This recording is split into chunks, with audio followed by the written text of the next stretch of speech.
Welcome to Breaking Banks.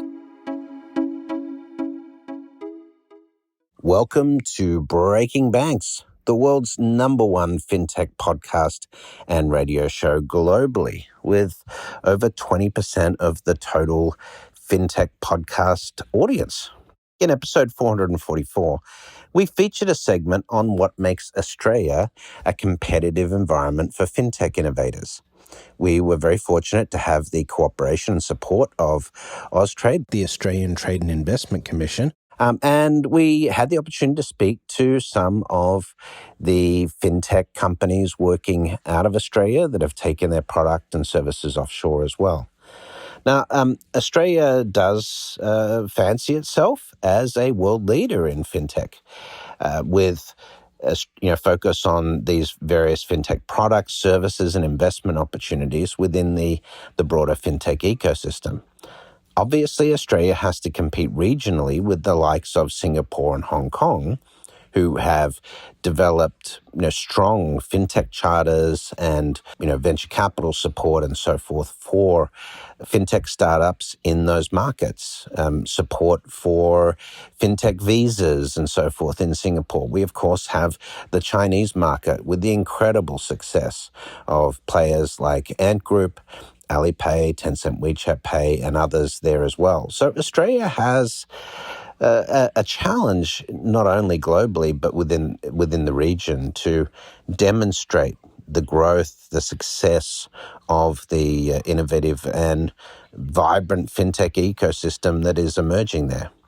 In episode 444, we spotlighted embedded finance and how fintech and insurance companies are adding value by offering more convenient and personalized experiences. And we looked at the development of customized solutions across the market as well, and how those solutions get up to critical speed, how they scale, and how they attract investment from offshore players as they start to migrate. But in this week's episode, we're going to return to the Australian fintech market. And this week, we want to focus on some different elements of that evolution there. The focus on payments tech. We want to share a couple of success stories shining a light on the great environment for fintech that and payment tech companies that Australia is seeking to provide. Obviously, Australia would argue that its natural environment and the strong support it has from the government, particularly from the Australian Trade and Investment Commission and fintech ecosystem that is emerging there, has complemented efforts and helped these organisations achieve the growth they've seen to date. Featured in our episode today are conversations with executives from Block and from Zai, who we'll introduce you to momentarily. Certainly, the conversation with the team from Block tends to be looking a lot more at the policy side of things, but I think you're going to find it very interesting. It's a chance for me to get back to my roots as an Aussie living in the United States the last 12 years and living offshore from Australia for 20 years. Returning to Australia in this way to talk about fintech's impact is sort of coming full circle. So I hope you enjoy the episode. At this point, we'd like to bring in Paul Byrne. He's the Chief Executive Officer at Zai. Paul joined Zai in October 2016. He was a customer of the company prior to that. Previously, he founded Accelerate Success. He also founded Cadency, a SaaS workflow and finance automation business in 2011. He was also involved in healthcare services with a SaaS provider called Concuity. Prior to that, in 1999, he was the CFO that took Trintech public via an IPO in NASDAQ. So tons of interesting experience. Paul Byrne, welcome to Breaking Banks. Thank you, Brett. Glad to be here. So I know Zai came out of a merger, but can you give us a little bit of story about how that came to be? How you came to be involved, and how's the organization ended up after that merger in terms of organizational strategy, culture, et cetera? Sure. Yeah. Well, when I was setting up my last business in the US, Cadency, I became a customer of Currency Fair. I just used them for moving some, US dollars cross-border back into Europe. And when I retired back to Europe, I actually met one of the investors in Currency Fair that I'd known for a long, long time. And he asked me to come in and mentor the CEO at the time, Brett Myers, a great guy, Brett, and who founded the company. He's actually from Perth, another Australian. And he basically needed some help with mentoring for scaling. So I mentored Brett for a few weeks, and then Brett asked me would I be interested in investing in the company and taking over as CEO. So I became an investor. And I took over as CEO because I fundamentally believed in the opportunity in the business. It's a great business. It was well run.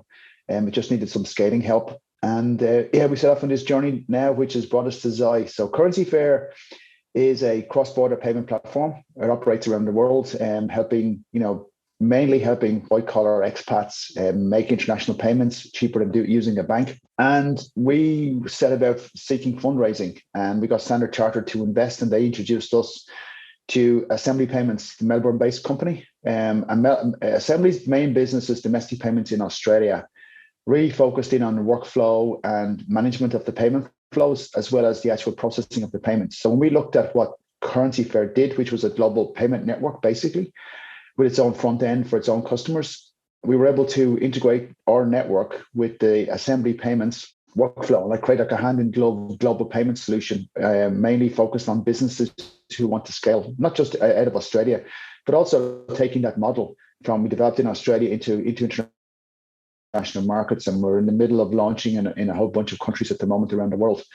Which is fantastic. So that's how the merger came about. Then, as like in all good mergers, we needed the name change because we needed a name that had a more international appeal than Assembly Payments. So we actually got our staff to come up with ideas and names, and we ran a few workshops, and we come up with Zai. And Zai actually is Japanese for trust, which obviously is quite critical in payments.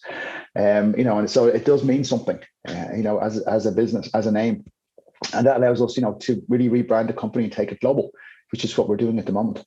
So you've focused more on the workflow side of payments.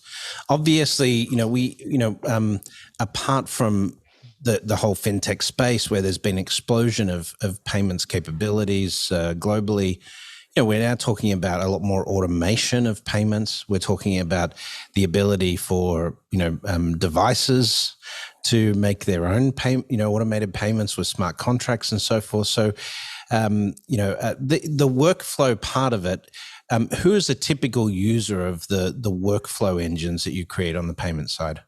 Yeah, well, today we have a couple of large, I would say, vertical opportunities in Australia. One is PropTech, where, for example, we would process all of the rental payments coming in, all of the deductions for management fees, for charges, for repairs and maintenance from the rent, and then settle automatically to the landlords. And that's all done basically through, as you said, automated payments. We call it workflow, which is orchestrated by the platform itself. And the second, I think, big opportunity for us is marketplaces. So food, like for example, food ordering marketplaces, where you literally are taking money in and you're passing money back to a number of different participants, whether it's the delivery company delivering the food, whether it's the supplier of the food, i.e. the person who's listed on the marketplace, or whether it's the marketplace operator themselves. And you obviously are making deductions for taxation and other things as well. So it's really that automation of the flows and the orchestration of the flows is our sweet spot. And then doing that obviously globally across border allows us to service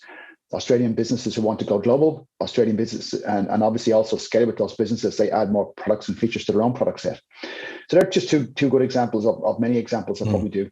Now, being based out of Australia in terms of that's where the business was born. What do you think it is about the Australian fintech market that has really enabled you to become now a global player? Yeah, well, Australia is a great place for innovation, mostly because it's self-contained. Right. So there's a lot of innovation in Australia because it's its own continent. So you have your own mini ecosystem. So it's a great market to try new things and to innovate in before you go global, because population-wise, it's big enough to be self-contained. So you can test lots of different things in your product set. And it's also sophisticated enough as an economy, and obviously quite a wealthy economy, that you're able to basically get people to pay for products and services as you develop them and scale them. So it is a good ecosystem. And as you rightly said at the start, like the Australian fintech scene has exploded. Like 5 years ago, we looked at doing an IPO in Australia at Currency Fair level, and there was some interest, but there was only maybe 10 or 15 fintech businesses in Australia. Now there's 300 members of Fintech Australia, including ourselves. So there's been a huge explosion in, I guess, just generally adoption of technology in payments, fueled partly by COVID, but also being fueled by the recognition that consumer-driven financial services is the way forward, and fintech leads the innovation into consumer-driven financial services compared to banks, which are laggards in innovation. And have you found that, some of the lessons you've learned in Australia in terms of digital scaling have worked for you offshore? You've been able to maintain, a low cost of customer acquisition, and so forth as you've expanded? Yeah, well, there is a difference between Australia and elsewhere. Like the NPP system in Australia, like the real-time payment system, does operate a little bit differently than elsewhere. And now with the introduction of Pay2 in Australia, like in the summertime, I know only one bank has publicly said they're adopting it in the summer, but like it is real-time direct debiting. So the technology in Australia is a bit more advanced than elsewhere. So we've had to adopt some of our solutions for other markets. But in terms of scaling and hiring and building a team of people capable of executing a plan, yeah, we've been able to take all the lessons of Australia into the other markets we're operating in, whether it's Hong Kong or Singapore, the EU, UK. We hope to be launching in the US imminently, basically as well. And we've other countries on the roadmap like Canada and some other countries in Southeast Asia for next year, and the UAE as well. And obviously we get great support from Austrade in accelerating our growth into those markets as well. But from our point of view, yes, Australia is a good market to scale from, because as I said, it's big enough to have a core business which is strong enough to support global expansion. So you mentioned Austrade there. Could you talk about how Austrade has helped you with your international journey?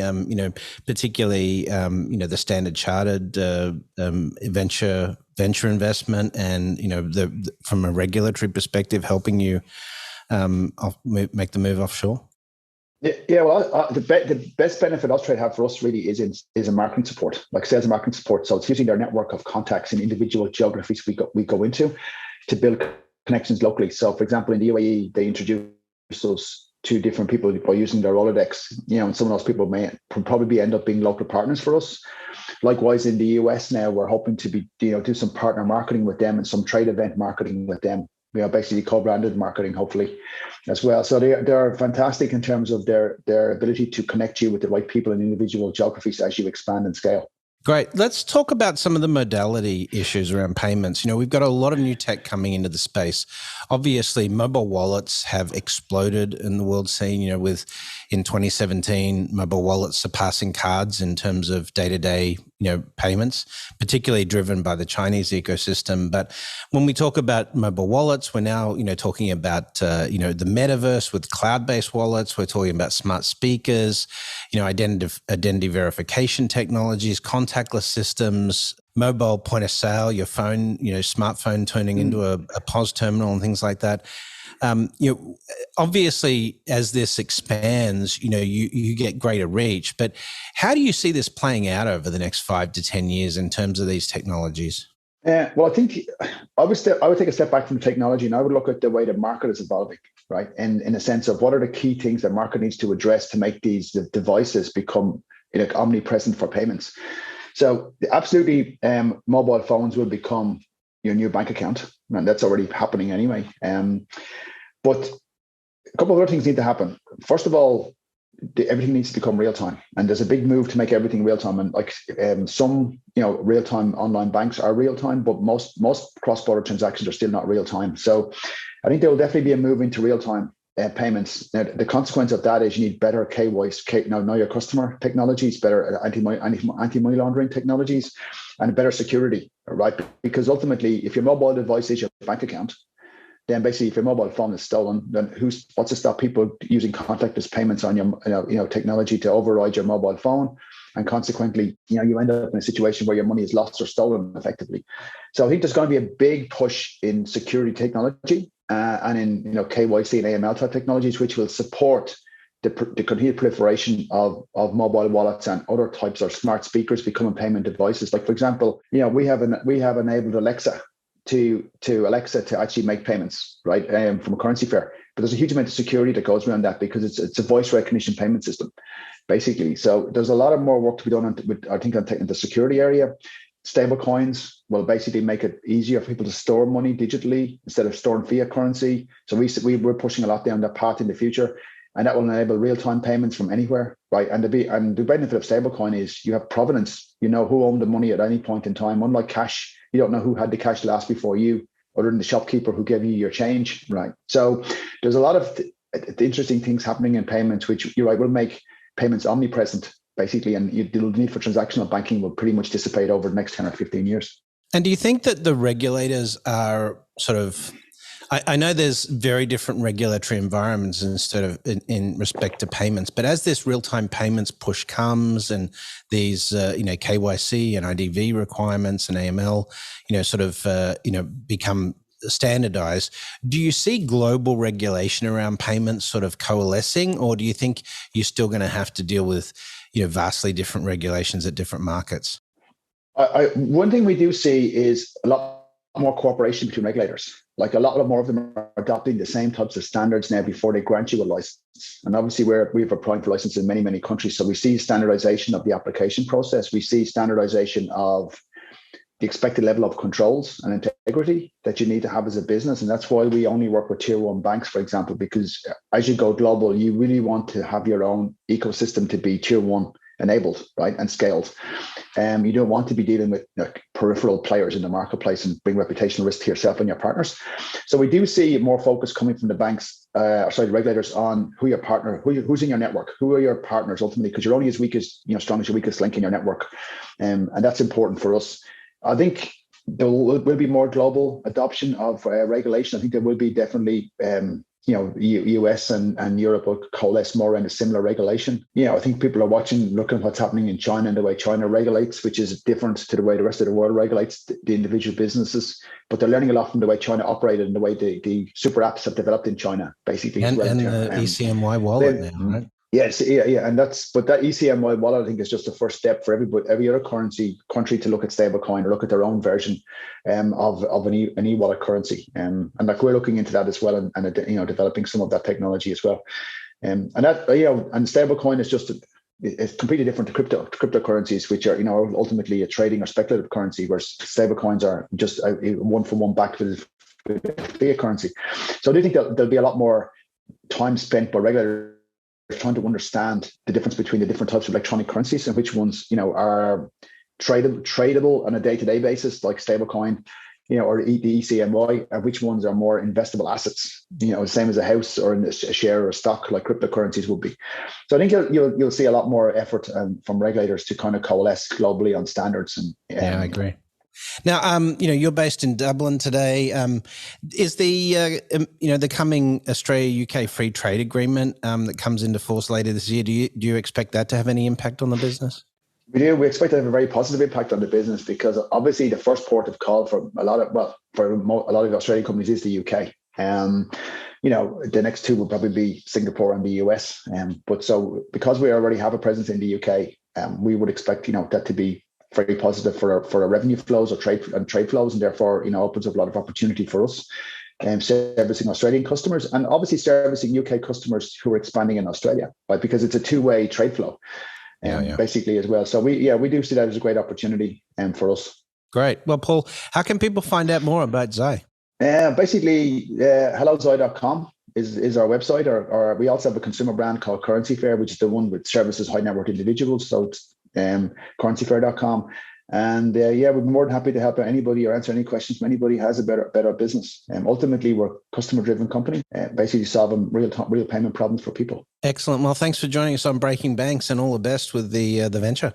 Thanks a million, Brett. Take care. Thank you.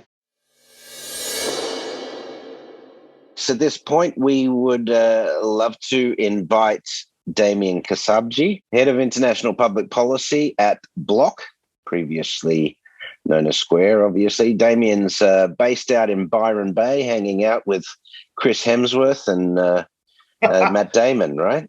Well, yeah, you do see them downtown sometimes. Thank you. Yes, exactly. Well, Byron Bay is not a bad place to be.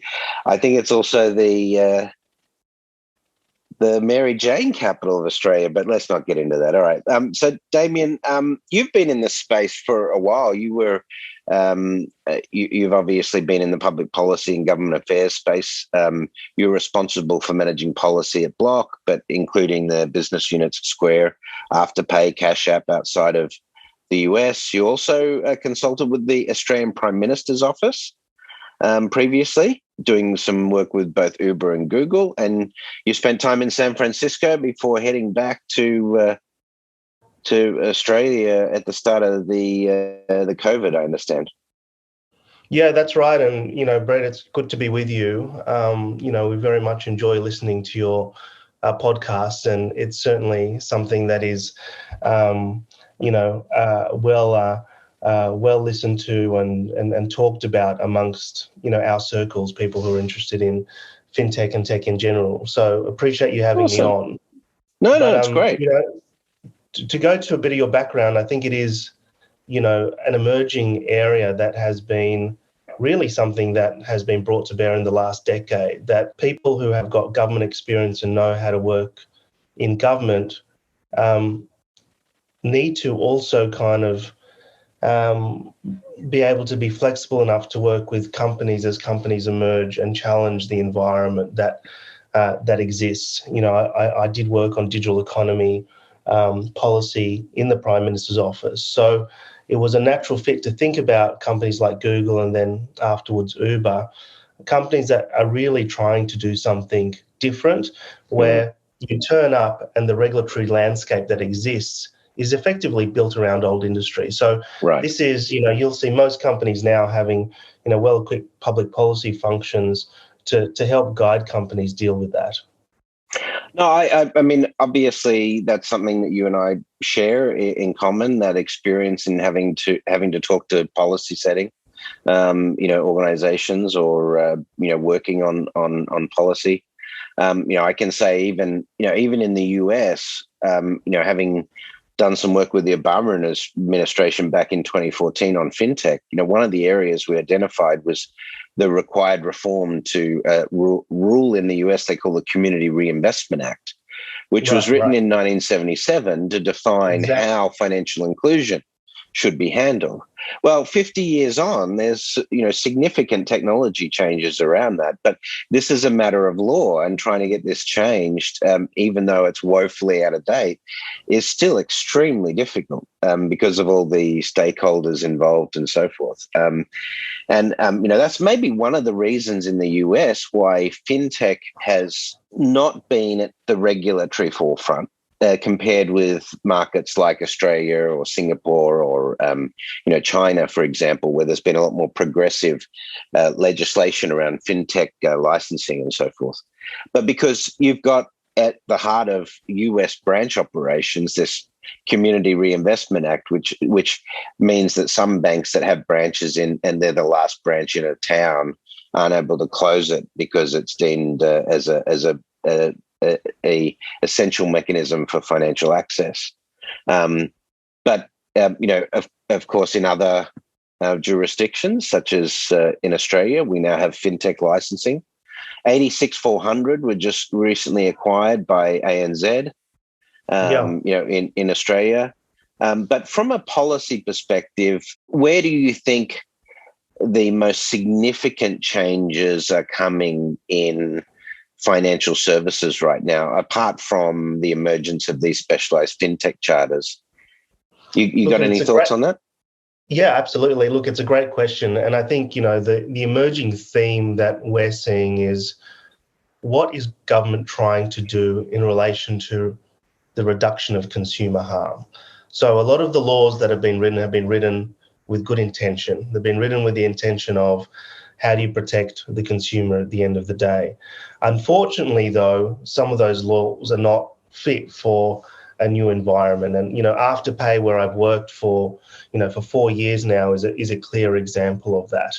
Even the definition of credit in most jurisdictions, including the US, something that has a zero interest rate is not defined as credit and doesn't come under the normal or the set regulatory framework. So it does mean that from our perspective, we either need to find a licensing arrangement that works for us at a state level, or work with government to ensure there are new frameworks. And at the end of the day, what we have found, especially in the UK and Australia, is a sense that what are we trying to get to from a consumer outcomes perspective. Now, just to give you one example of something that we've been dealing with in the UK and the FCA is that there is this concept of a merchant license if the merchant is brokering credit. So you think about the old world where a merchant was selling you a $5,000 sofa set and also said, well, I'm going to sell you the credit that comes with it.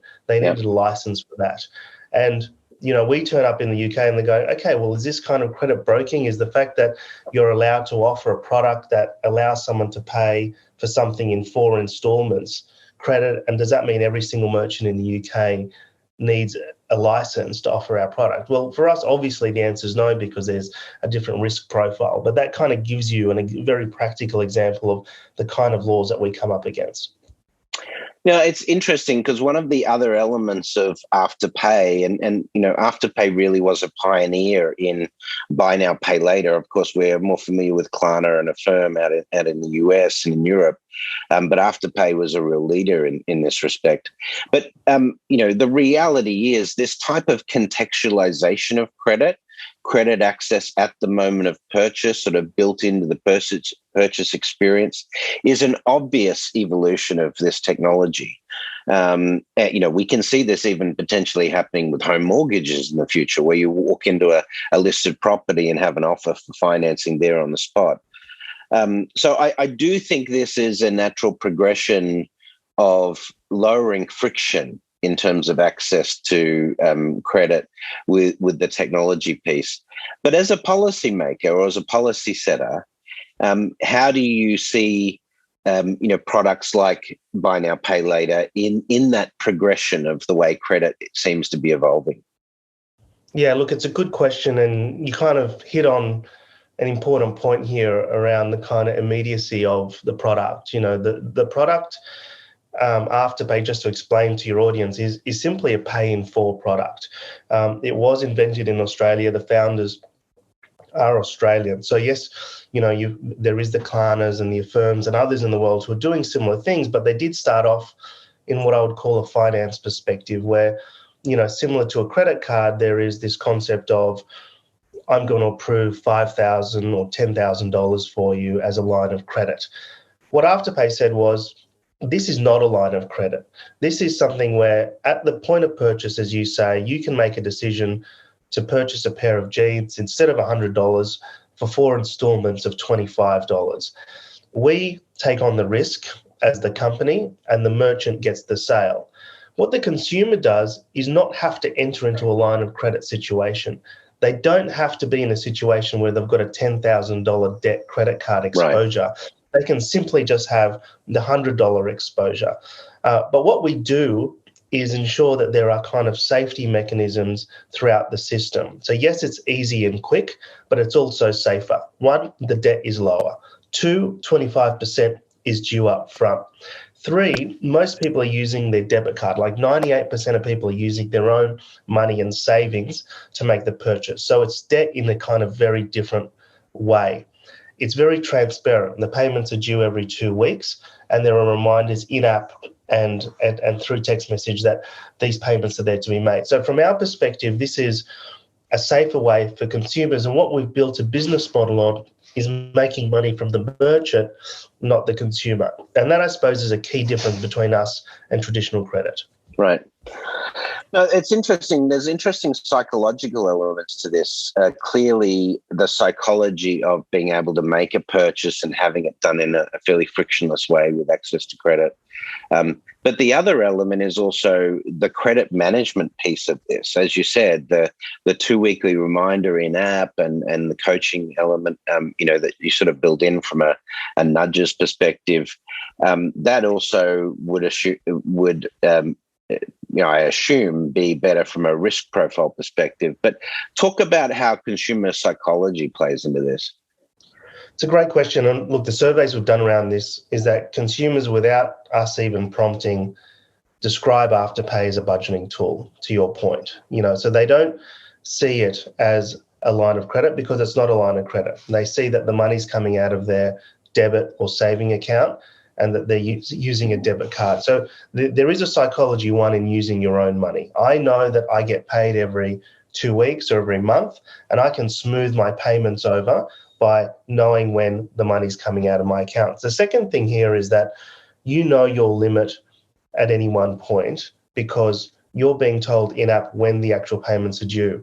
We actually see 1/3 of payments get paid early because consumers know, okay, my payment is due at a certain time, but you can press a button and make the payment early. So from our perspective, there's a psychology here that's one around budgeting, but also around this concept of smoothing out your payments and knowing when your paycheck is coming through. But look, there's also this kind of concept of constant information. You know, a millennial now is a digital native. This concept of constant information is very different to a credit card. You're not sure exactly when your payment is due. You're not exactly sure when you're going to get tripped up.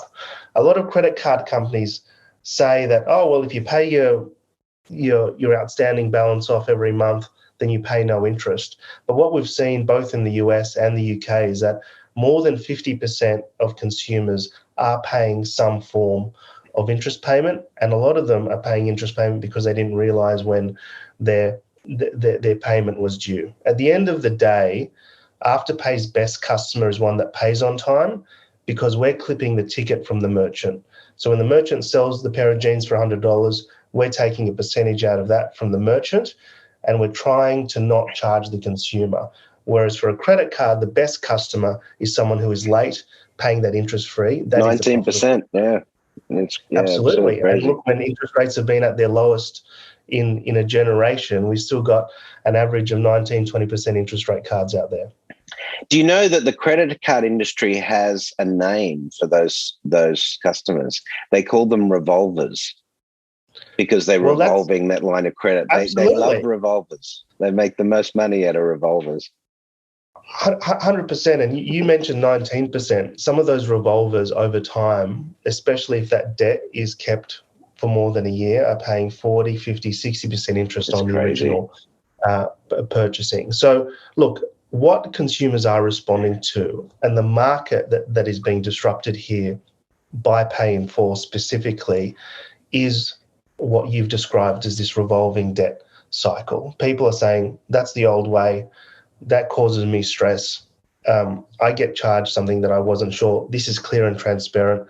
It's over 6 weeks. I know when the payments are due. That is precisely what is being disrupted here in the marketplace. And what we are seeing is an increase. And, this has been a consumer-led and a consumer-driven change in the marketplace. And, in a few years, although we're kind of a small segment of overall retail, we are seeing now that from an online perspective in places like the US and Australia, buy now, pay later is accounting for somewhere between 10 to 15% of all kind of retail online purchases. So it is taking a significant section of the market, again, consumer driven. So Damian, you talked about the Australian perspective here.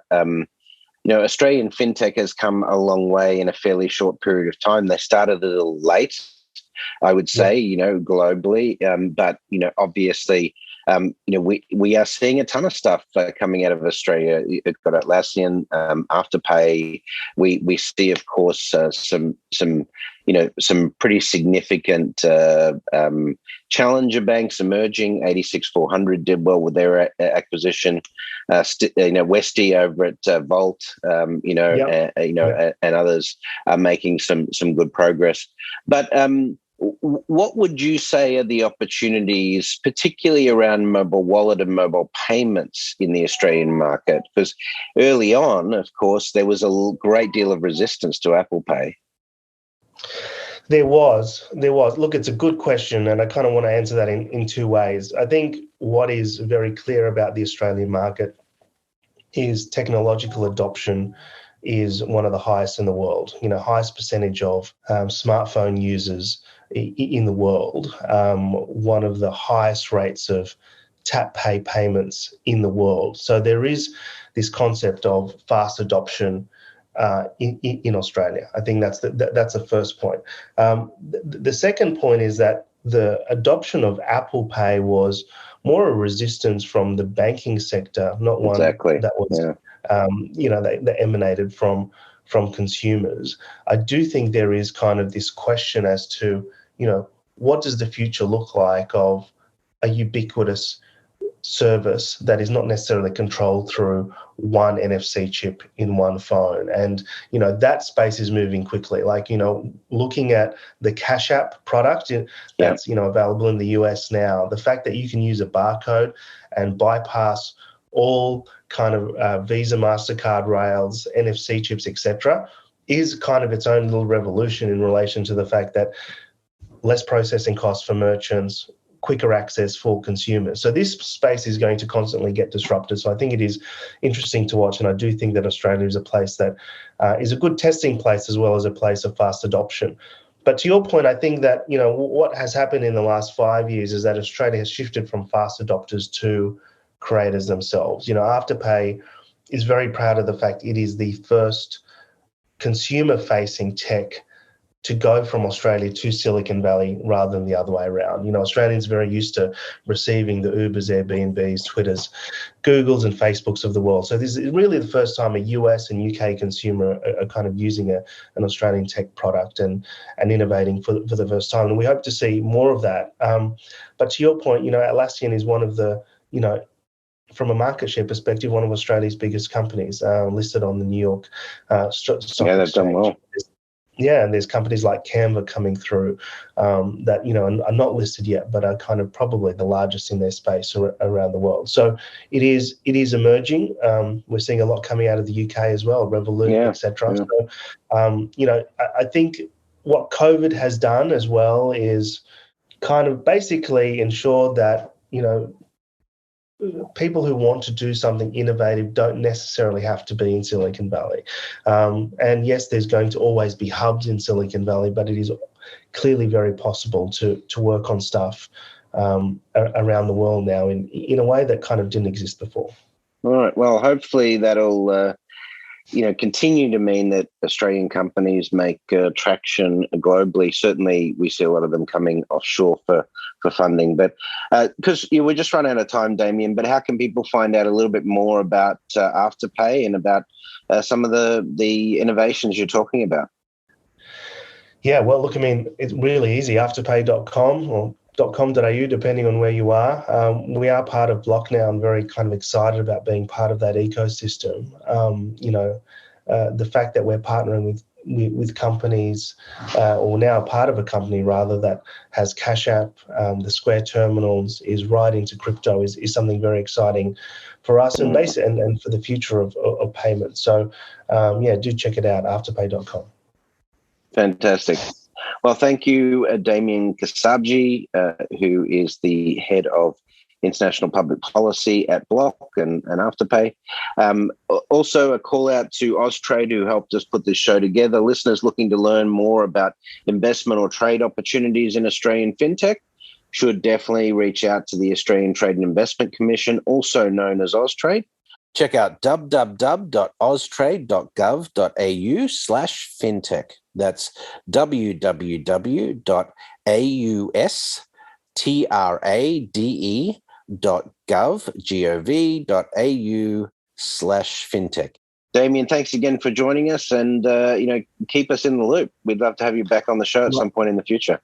Of course, my pleasure, Brett. And if you could give me 5 seconds to also thank Austrade, who, as a young Australian company, it is kind of very important that there is this kind of infrastructure around the world, enabling and helping companies like ours kind of prosper overseas as well. So, thanks, Austrade. Fantastic.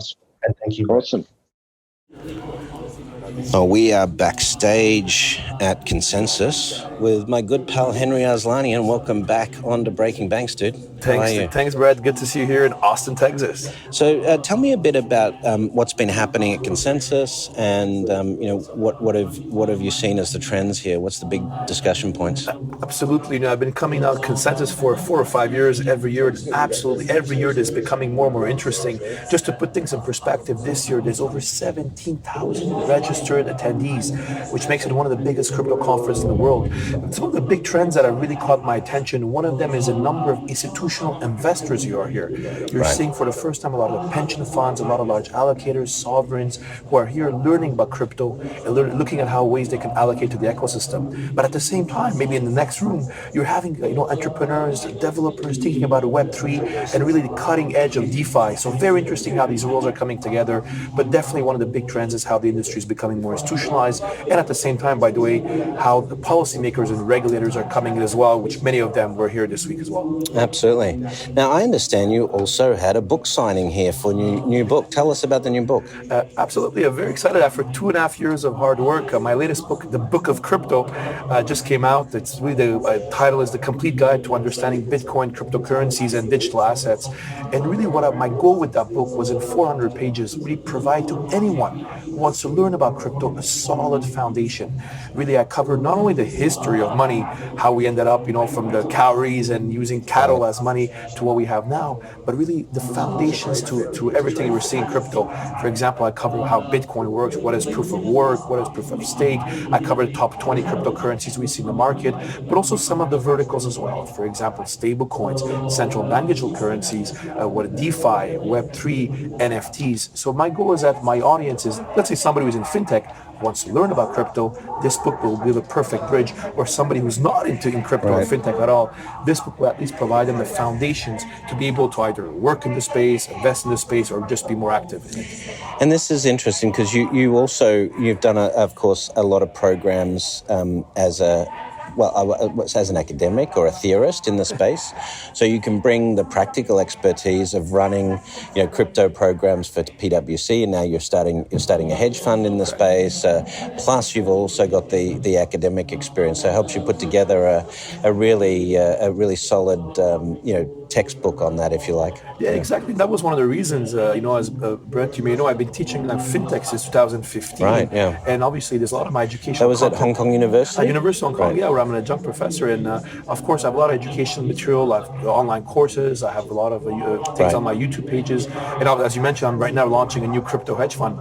But really, what was interesting is that often I meet people, whether they're policymakers and regulators or allocators and investors, who want to learn about this space. And they often ask me, Henri, what is the one book or the one resource that is reliable, trustworthy, that I know I can read? It will give me good overview, a good foundational, and that was the rationale behind behind the book. So you had to build it. Yeah, exactly. And actually, I'll be launching a course as well on it as well, a full online course and physical course on it. For my first book bank too, was very similar in that I was sitting there beating my head against that wall of apathy against digital. This is back in the 2005, 2006 timeframe, and I realized that there were so many people like me in banks and in FIs that were struggling with this, and there were new creators trying to break out, and just having someone consolidate all of those ideas and themes and say this is the way things are going to go, it's fairly inevitable, and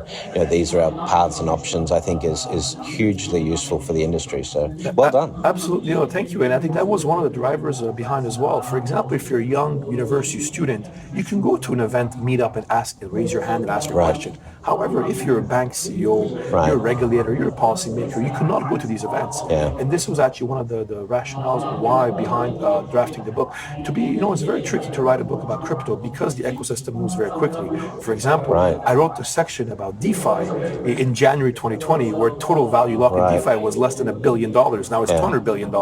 So I had to rewrite a lot of the sections. The section on CBDC had to be written as well. But this is why the book is written in a way that provides the foundations of it. So even though DeFi will evolve greatly over the next couple of years, anybody who reads the book will understand the nuances, and will be able to actually grasp some of the latest developments that may happen. So one of the issues we have heard a lot of discussion about here at Consensus is people saying, is the market going to recover? How quickly is it going to recover? Are we going to go into a sustained bear market? Is there going to be a global recession? Is it going to be stagflation? All of this conversation, I've heard at the bars in the evenings and so forth. But in terms of fundamentals, why fundamentally do you believe that crypto is still, on a positive path and is going to be a core part of the system we move to? Absolutely, Brett. I mean, we're definitely entering a bear market right now, not only because of the macro conditions, like you mentioned, right, but within the crypto ecosystem, we're seeing it as well. I think, first of all, the trajectory is very clear. To put things in perspective, 5 years ago, there was literally less than 5 million people with an account at a crypto exchange, for example. Now, according to the latest data, is around 300 million people with an account at a crypto exchange. I'm convinced that over the next couple of years, we're going to hit the billion users of digital assets around the world. What's really interesting is when you look at some of the practical applications that we are seeing. Yes, people are speculating and using digital assets, as they've done for many years. But now we're really seeing really practical use cases coming in. Not only in elements like NFTs or CBDCs that you discussed many times on your show, but really when we look at like the day-to-day usability. For example, how can we use stablecoins right now in Ukraine, for example, with what's happening there? How can we use it for cross-border payments? How could we use stablecoins in countries where there's like hyperinflation right now? And how can we use a crypto in digital assets? Whether it's tokenization or for being able to authenticate or have the documents that we know are authenticated right, or authentic. So there's a lot of uses that we are seeing from that perspective. I have to say, I've been through many bear markets. I've been in crypto since 2014. I've seen many bull markets, bear markets, and really the momentum, the talent, the creativity, as well as the capital that is right now in crypto makes me more bullish than I've ever been in this industry. That's great. What have you enjoyed about Consensus? What do is there anything different from this year? What have been the highlights for you? Yeah, it's been very interesting. Consensus this year, for the first year, moved to Austin, Texas. It used to be in the last years were virtual. Before that, it was in New York.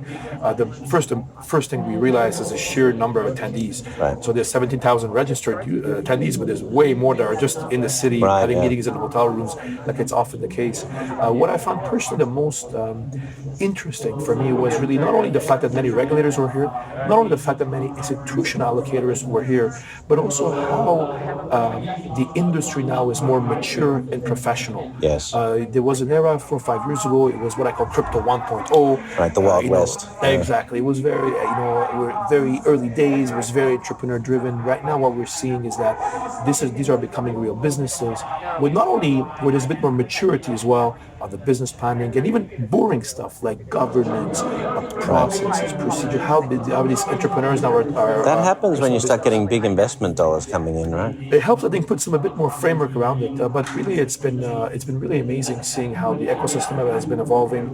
The couple of things that I'm watching right now for the next couple of months and years is what's going to happen on the regulatory front.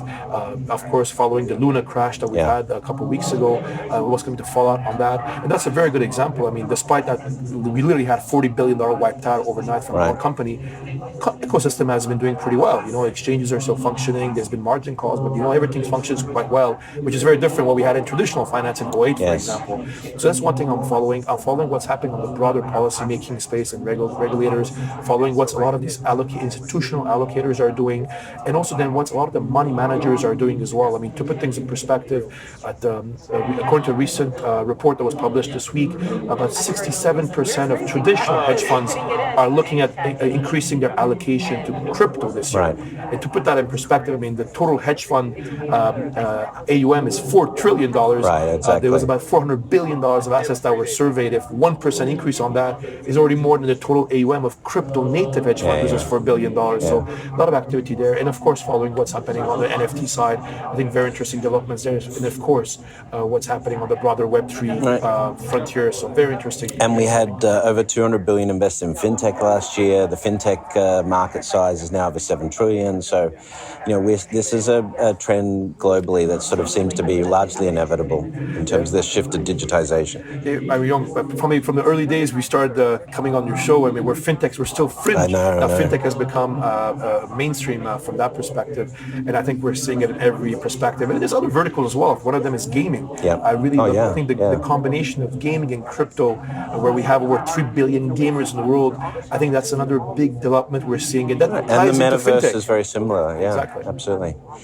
Fantastic. Well, listen, where can people find the Book of Crypto, the complete guide to understanding Bitcoin, cryptocurrencies, and digital assets? Best way is on Amazon. You can buy the book of Crypto, under my name, Henri Arslanian, and there's a lot of links of it on my LinkedIn, on my Twitter. It's all Henri with an I, Arslanian, Arslanian. So always happy to people to read it. Feel free to leave some feedback on the book. Yeah, we'll definitely post that on social as we air the episode as well. So Henri Arslanian, thank you for joining us on Breaking Banks once again. Great to have you here, Brett, in Austin, Texas. See ya.